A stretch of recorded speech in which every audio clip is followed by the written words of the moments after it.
Competition आपके video lecture में स्वागत है स्टूडेंट्स आपका। और आज का जो टॉपिक है स्टूडेंट्स वो है पुनर्जागरण, जो कि वर्ल्ड हिस्ट्री का बहुत ही महत्वपूर्ण क्वेश्चन है और यहाँ से 66 बीपीएससी में भी क्वेश्चंस पूछे गए थे और यह टॉपिक अल्टरनेट साल के लिए महत्वपूर्ण हो जाता है।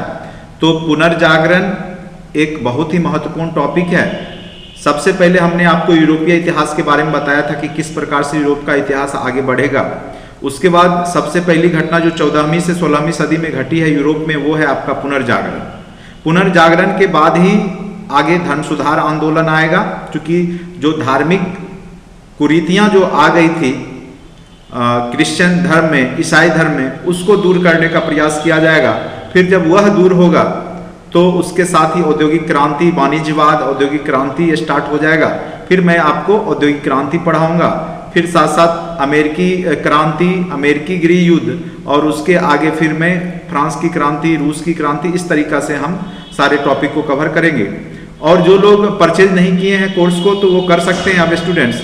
और आपका टॉपिक जो है फर्स्ट वीक ऑफ दिसंबर से पहले हम आपका कंप्लीट करा देंगे और इसमें आपको सारे महत्वपूर्ण टॉपिक जो भी पूछने की संभावना है या पूछ सकता है वो सारे क्वेश्चंस, सारे टॉपिक को इसमें करवाया जाएगा। इसलिए आप भरोसा कर सकते हैं, क्योंकि हमने भी 2 बार बीपीएससी मेंस हिस्ट्री से दिया है और मैं इंटरव्यू तक भी गया हूं और मुझे पता है कि किस टाइप के क्वेश्चंस पूछे जा सकते हैं। क्योंकि हिस्ट्री थोड़ा सा सब्जेक्ट ऐसा सब्जेक्ट होता है कि इसमें बहुत ज़्यादा नंबर ऑफ स्टूडेंट्स होते हैं और आपको किस प्रकार से लिखना है कि आप औरों से बेहतर नंबर ले आए, उसी में आपका यहाँ पे कलाकारी होगा। तो मेन है कि आप जो पूछेगा या जिसकी संभावना है तो उसी टाइप के क्वेश्चंस को पढ़ने का प्रयास करें। ज़्यादा पढ़ने के चक्कर में चूंकि बहुत बड़ा सिलेबस है तो उससे आपका मेंस निकलने की संभावना घट जाती है। चलिए, तो जो महत्वपूर्ण टॉपिक है और जो गेस क्वेश्चन है जहां से आएगा, हर एक टॉपिक से मैं 6-6, 7-7 जो भी, जैसे वर्ल्ड हिस्ट्री का है तो 7-8 टॉपिक करवाऊंगा, फिर आपके मॉडर्न हिस्ट्री का 6-7 टॉपिक, इस प्रकार से जो आपके चारों सेक्शन हैं उसके 6-6 या 7 टॉपिक के आसपास में करवाऊंगा। तो लगभग 25 से 30 टॉपिक अगर मैं करवा देता हूं तो आपके सारे क्वेश्चन जो 6 क्वेश्चन है उसी में से आएंगे, इस बात का फुल गारंटी है। ठीक है, तो आप कोर्स जरूर ले लें और कोर्स अभी बहुत ही कम कॉस्ट में आपको दिया जा रहा है, इसलिए उसमें आप देर ना करें। चलिए, आज का जो टॉपिक है वो है पुनर्जागरण। सबसे पहले हम पुनर्जागरण को समझेंगे। नाम से क्लियर है पुनर्जागरण यानी फिर से जागरण। पुनर्जागरण नाम से क्लियर क्या है? पुनः जागरण यानी फिर से जागना। तो यहाँ सोए हुए को जगाने की बात नहीं हो रही है, यहाँ चेतना जो बौद्धिक, जो यूरोप में अंधकार में युग आ जाता है, सामंतवाद का जो प्रकोप हो जाता है, जो अंधकार में युग आ जाता है लगभग 5वीं से 15वीं सदी के दरमियान, उस समय के बारे में बोल रहा है कि जो यूरोप सो जाता है, जो अंधकार में पड़ जाता है, उससे जो धार्मिक कट्टरता या वहां कह सकते हैं धार्मिक कुरीतियां जो ईसाई धर्म में आ जाती है, तो उससे जगने की बात हो रही है यहाँ पे। तो यहाँ पे देखिए लिखा हुआ है पुनर्जागरण का शाब्दिक अर्थ होता है फिर से जागना, परंतु व्यापक अर्थों में इसको हम यूरोप के जो इतिहास से जोड़ते हैं। 14वीं से 16वीं सदी के मध्य यूरोप में हुए नवीन चेतना को दिया गया नाम है।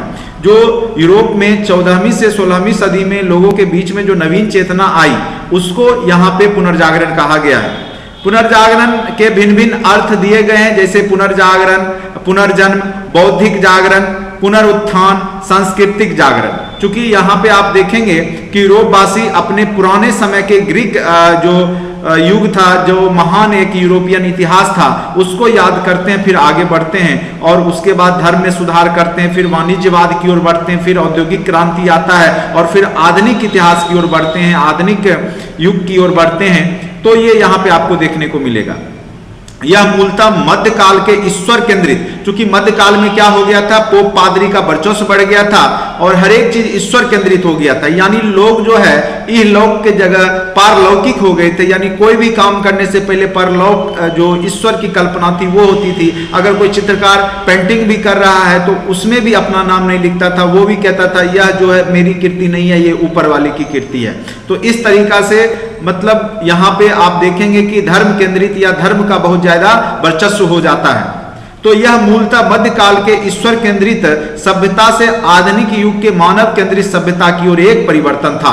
यानी जो मध्यकाल में, जो अंधकारमय युग में यूरोप में जो यहाँ पर ईश्वर केंद्रित व्यवस्था आ गई थी, ईश्वर को केंद्र में रख के व्यक्ति जो सोच रहे थे, मानव जो सोच रहा था, उसके जगह पे क्या हो जाएगा, मानव केंद्रित हो जाएगा, यानी मानवता पर जोर दिया जाएगा। और पारलौकिक के स्थान पे अब सोच क्या हो जाएगा, अलौकिक। यानी पारलौकिक मतलब कह सकते हैं कि जैसे स्वर्ग जाने के बाद ये होगा वो होगा, उसके लिए काम करते थे।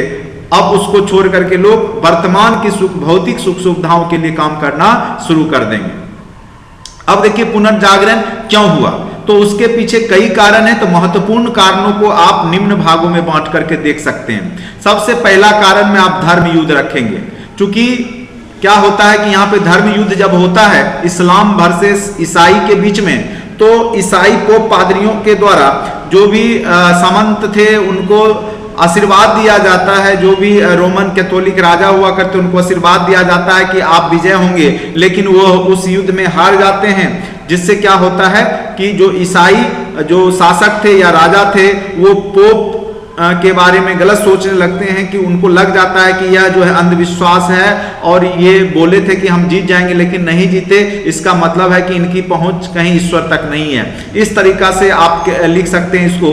सांस्कृतिक कारण में इसको हम बांट करके सांस्कृतिक कारण में आप लिख सकते हैं धर्म युद्ध, और धर्म युद्ध इस्लाम वर्सेस ईसाई के बीच में होता है। उसके बाद क्या हुआ कि तुर्की शासकों के द्वारा क्या हुआ कि कस्तिनतुनिया पे जो भूमध्य सागर के आसपास स्थित है, तो वहां पे जिस माध्यम से व्यापार होता था, तो वहां पे तुर्की शासकों के द्वारा, सम्राटों के द्वारा वहां पे मतलब कह सकते हैं कि कस्तिनतुनिया का पतन हो जाता है, वहां पे अधिकार कर लिया जाता है, जिस कारण से जो रूट था यूरोप से एशिया के तरफ व्यापार करने का वो बाधित हो जाता है। जिसके बाद क्या होगा कि भौगोलिक खोज देखने को मिलेगा, और भौगोलिक जब खोज होगा तो आगे चल करके वाणिज्यवाद और औद्योगिक क्रांति आएगी। तो तत्कालिक कारण मेन रूप से आपका क्या है, कस्तिनतुनिया का पतन। उसके बाद राजनीतिक कारण भी हम चर्चा करेंगे। राजनीतिक कारण में नए राष्ट्र राज्यों का उदय हो जाता है, और यहाँ पे आप देखेंगे जब नए राष्ट्र राज्य उदय होते हैं तो फिर वहां पे पुनर्जागरण, मध्यम वर्ग का भी उदय यहाँ पे देखने को मिलेगा। उसके बाद आर्थिक कारण भी हम लोग देखेंगे कि क्या क्या है, तो इसके बारे में देखिए डिस्क्राइब किया हुआ है पॉइंट्स वाइज, अब यहाँ पे आप देख सकते हैं, ठीक है। और इसी तरीका से अगर आप नोट्स लिखते हैं या अगर आप बनाते हैं तो आपके एग्जाम में बेहतर मार्क्स दिए जाएंगे आपको, ठीक है। धर्म युद्ध, ईसाई वर्सेस इस्लाम। ईसाई धर्म के प्रधान पोप ने सेना को विजय होने का आशीर्वाद दिया था। किसको, तो ईसाई धर्म के जो सेना थे। धर्म युद्ध में ईसाई सेना पराजय हो गई, अतः धर्म पोप की सत्ता के प्रति संशय पैदा हो गया। यानी जब पोप ने आशीर्वाद दिया फिर भी जब हार हो गई तो फिर लोगों में संशय पैदा हुआ। युद्ध में सामंतों का धन बल भी समाप्त हो गया था, फलस्वरूप सामंतवाद का पतन देखने को मिला और सामाजिक गतिशीलता में वृद्धि हुई। जो कि सामंतवाद पतन होगा तो जिस क्षेत्र में रोजगार प्रतिबंधित था या नहीं जाना था, वहां पे क्या होगा, उस क्षेत्र में आसानी से रोजगार किया जा सकता था। सामंतवाद, चूंकि सामंतों की समाप्ति के बाद वहां पे क्या आ जाएगा, व्यापार बिजनेस में गतिशीलता आ जाएगी। कस्तिनतुनिया पर इस्लाम अनुयायियों का नियंत्रण हो गया, जिस कारण से क्या हुआ कि भूमध्य सागरीय व्यापार क्या हो गया, बाधित हुआ।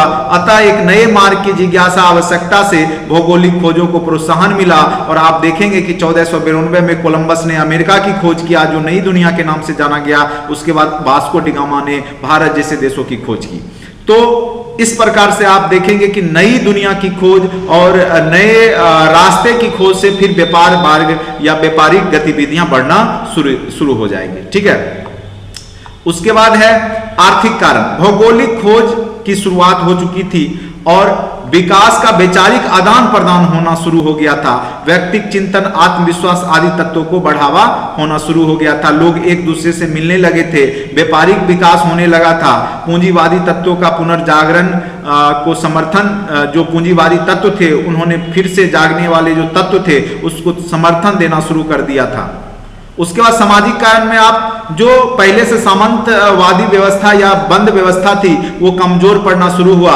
नए मध्यम वर्गों के विकास ने पुनर्जागरण के तत्वों को समर्थन किया, तो ये आप लिख सकते हैं। उसके बाद कस्तिनतुनिया का पतन हुआ। कस्तिनतुनिया पर इस्लाम का नियंत्रण अतः यहाँ पे मौजूद जो यूरोपीय विद्वान थे, कलाकार थे, वो भाग करके निकट इटली में पहुंच गए, क्योंकि इटली भूमध्य के नजदीक था, तो वो वहां पहुंच गए और वो अपने साथ ग्रीक और लैटिन साहित्य भी ले गए थे, जो प्राचीन यूरोपीय इतिहास के साहित्य थे। तो इसमें रोमन साम्राज्य की मानवतावादी और लौकिक चेतना की प्रवृत्तियां भी वर्णित थी, जिसको पढ़ करके इटली के वासी, वहां के जो यूरोपीय लोग थे, वो लोग इसका अध्ययन किए और अपने अतीत से प्रेरित होकर वर्तमान को बदलने का भाव उनके अंदर पैदा हुआ।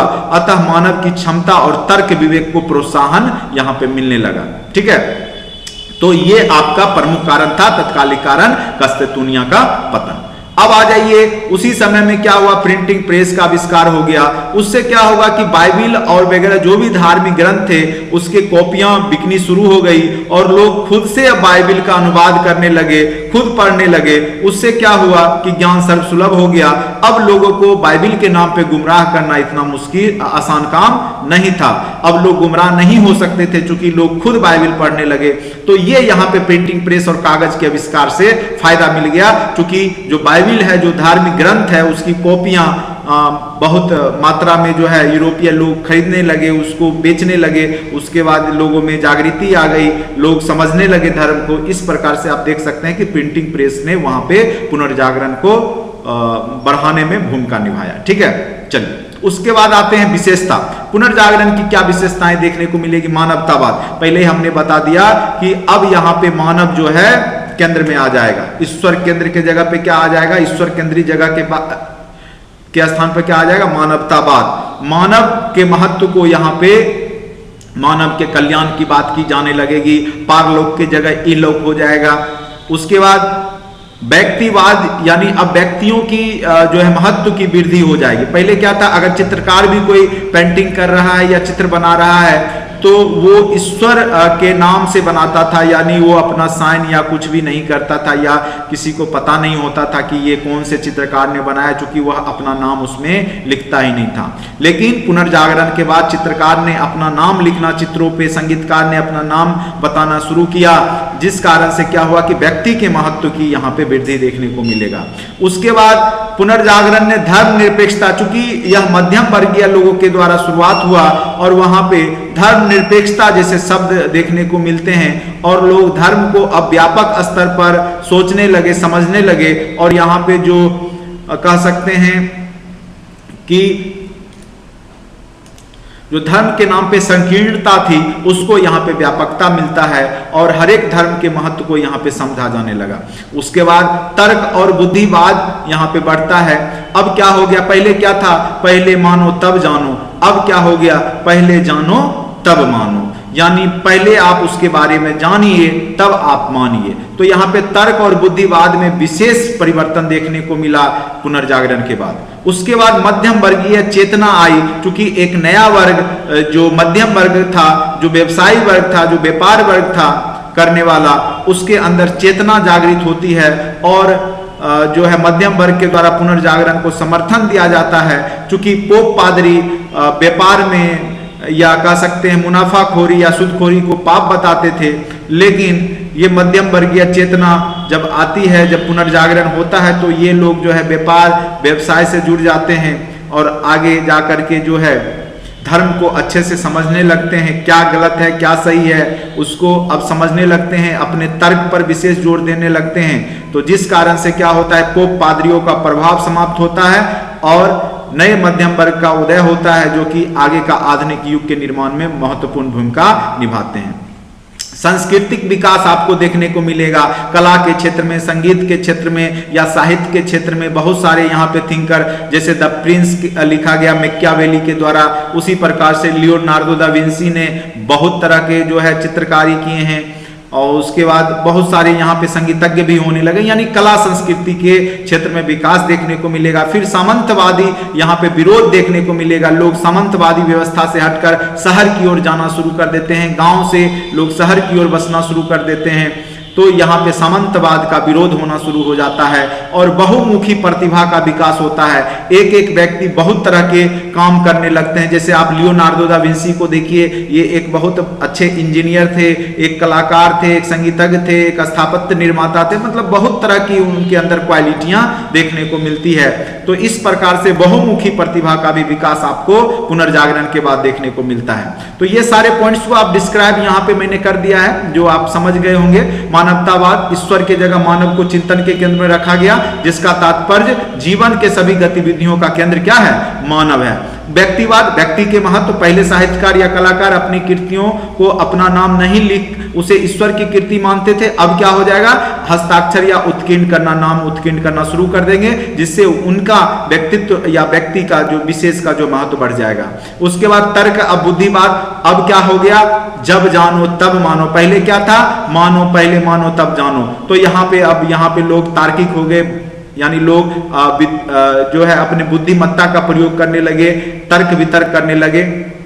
उसके बाद संस्कृति और कला के क्षेत्र में भी आपको बहुत सारे यहाँ पे कलाकार देखने को मिलेंगे। जैसे लियोनार्डो दा विंसी ने मोनालिसा लिखा है, द लास्ट सफर चित्र बनाया है, लिखा नहीं मतलब चित्र बनाया है, तो ये सब आप लिख सकते हैं। एंजेलो ने द लास्ट जजमेंट चित्र बनाया है, राफेल ने एक मेडोना, एक रहस्यमय स्त्री का चित्र बनाया है। उसी प्रकार से मूर्ति कला में बंधा गुलाम, मूसा की कीर्ति माइकल एंजेलो के द्वारा बनाया गया। उसके बाद स्थापत्य में जो लंदन का सेंट पॉल चर्च हो गया, रोम का सेंट पीटर चर्च। उसके बाद ओपेरा, संगीत, नाटक जगह जगह होने लगे। इस प्रकार से आप देखेंगे कि संगीत और साहित्य कला के क्षेत्र में भी यहाँ पे पुनर्जागरण का व्यापक प्रभाव पड़ता है। उसके बाद प्रभाव में आप देखिए यहाँ पे क्या है? पुनर्जागरण का प्रभाव, आर्थिक प्रभाव, सामाजिक प्रभाव, राजनीतिक प्रभाव, धार्मिक प्रभाव, वैज्ञानिक प्रभाव। तो इस तरीका से बांट करके आप फिर लिख सकते हैं। आर्थिक प्रभाव क्या हो गया? भौगोलिक खोजों की क्या हो गई? खोजों में तेजी आ गई, भौगोलिक खोज होने लगा। वाणिज्यवाद आपको उसके बाद दिखाई देगा, धर्म सुधार आंदोलन दिखाई देने लगता है, ठीक है। तो वाणिज्यवाद, व्यापार, ये सब बढ़ना शुरू हो जाता है, भौगोलिक खोज हो गया। उसके बाद सामाजिक प्रभाव क्या हुआ? आधुनिक प्रवृत्तियों का विकास हुआ, मध्यम वर्ग को प्रोत्साहन मिला, लोग ग्रामीण जीवन से शहरी जीवन की ओर बढ़ने लगे, लोगों की जो संकीर्णता थी मानसिकता वो व्यापकता लेने लगी। तो इस प्रकार से आप सब देख सकते हैं कि सामाजिक भी प्रभाव पड़ता है। राजनीतिक प्रभाव में क्या होगा? सामंतवाद का पतन हो गया, नए राष्ट्र राज्यों का उदय होना शुरू हो जाएगा। और द प्रिंस में आधुनिक चिंतन की शुरुआत मैकियावेली के द्वारा द प्रिंस लिखा गया, जो राज की संकल्पना के बारे में, न्यायपालिका और जैसे इसमें त्रिस्तंभ होता है, कार्यपालिका, विधायिका, न्यायपालिका, सबका अपना अपना पावर है, अपना अपना क्षेत्र है। तो ये सब के बारे में मैकियावेली ने द प्रिंस में लिखना शुरू कर दिया। तो कहने का अर्थ है कि यहाँ पे आपको राजनीतिक प्रभाव भी देखने को मिलेगा। उसके बाद धार्मिक प्रभाव तो हुआ ही, जो ईसाई धर्म में जो कुरीतियां थी उसको दूर करने के लिए ईसाई धर्म में जो पहले कैथोलिक था, प्रोटेस्टेंट धर्म आ गया और इसने जो ईसाई धर्म में कुरीतियां थी उसको दूर करने का प्रयास किया। मार्टिन लूथर किंग जैसे यहाँ पे मार्टिन लूथर जो हैं जो थिंकर, विचारक, धर्म सुधारक आ गए और उन्होंने धर्म सुधार आंदोलन शुरुआत किया, ठीक है। तो धर्म सुधार के क्षेत्र में यहाँ पे आपका प्रभाव देखने को मिलेगा। उसका वैज्ञानिक प्रभाव भी देखने को मिलेगा कि आप 16वीं सदी से 17वीं सदी में देखेंगे कि विभिन्न प्रकार के आविष्कार होने लगे। खगोल के क्षेत्र में भी कोपरनिकस ने सूर्य केंद्रीय सिद्धांत दे दिया, यानी बहुत सारे खोज वहां पे आपको देखने को मिलेंगे। तो इस प्रकार लास्ट में आप निष्कर्ष में क्या लिखेंगे? लास्ट में निष्कर्ष आप लिख देंगे, इस प्रकार हम पाते हैं कि पुनर्जागरण ने सामाजिक, आर्थिक, धार्मिक तथा तार्किक सभी स्तरों पर मानव जीवन में एक नई चेतना का प्रसार किया, जिसने आधुनिक युग की शुरुआत में प्रमुख भूमिका निभाई। तो यूरोप का आधुनिक युग पुनर्जागरण के बाद ही शुरुआत होता है। इसके बाद धर्म सुधार आंदोलन जो है मैं पढ़ाऊंगा। तो लगातार जितने भी वीडियो लेक्चर आएंगे वो आप जरूर देख लेंगे, आपको जरूर अच्छा लगेगा और बहुत कम समय में आपकी तैयारी हो जाएगी। हिस्ट्री का ज्यादा टेंशन नहीं ले, अब मैं लगातार आपको वीडियो डालूंगा। तो आज के वीडियो लेक्चर में इतना ही। अगर अच्छा लगता है तो चैनल को सब्सक्राइब कर लें, दोस्तों के बीच में शेयर करें और हो सके तो आप परचेज कर लें, बाय कर लें। जिससे क्या होता है कि देखिए, बाय करने से आपका मेरी संस्थान को कुछ अगर आर्थिक सहायता मिलती है तो हम फिर आपके लिए बेहतर काम करने का प्रयास करते हैं। तो बहुत कम बाय हुआ है, अभी तक बहुत कम लोग परचेज किए हैं। तो थोड़ा सा ये होता है कि काम करने के बाद अगर आपको कुछ नहीं मिलता है तो थोड़ा दिक्कतें आती है, क्योंकि संस्थान को चलाने के लिए आर्थिक जमाना है तो उसमें अर्थ की जरूरत होती है। इसलिए मैंने बहुत ही कम कॉस्ट आपको 1500 रुपया मात्र कोर्स कराने का रखा है, तो आप इतना करके बाय कर सकते हैं। तो आज के लिए इतना ही। अगर अच्छा लगता है तो फिर लास्ट में बोलूंगा जरूर चैनल को लाइक करें। धन्यवाद।